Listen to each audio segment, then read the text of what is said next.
मनुष्य के जीवन में वाणी कितनी महत्वपूर्ण, उतनी ही महत्वपूर्ण मौन की मर्यादा भी है।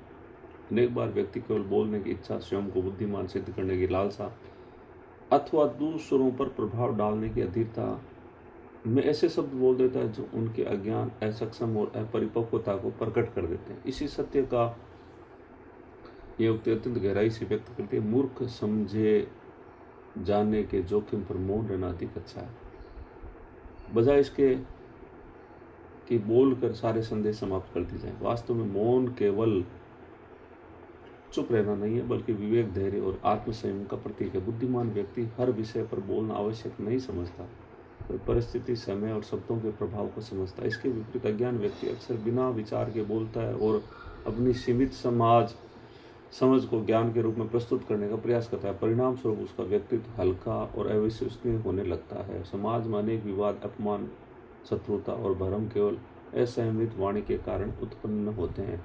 एक कठोर या मूर्खतापूर्ण वाक्य वर्षों के संबंधों को नष्ट कर सकता है, जबकि समय पर रखा गया मौन अनेक संकटों को समाप्त कर देता है। भारतीय दर्शन और संत परंपरा में मौन को तप, साधना और ज्ञान का लक्षण माना गया। कबीर, बुद्ध और महावीर सभी महापुरुषों को संयमित वाणी को आत्मविश्वास का आधार माना है। इसका अर्थ यह नहीं कि व्यक्ति सदैव चुप रहे या अन्याय के सामने मौन हो जाए, बल्कि इसका अर्थ है कि बल्कि तभी बोले जब उसके शब्दों का सत्य, सार और मर्यादा हो।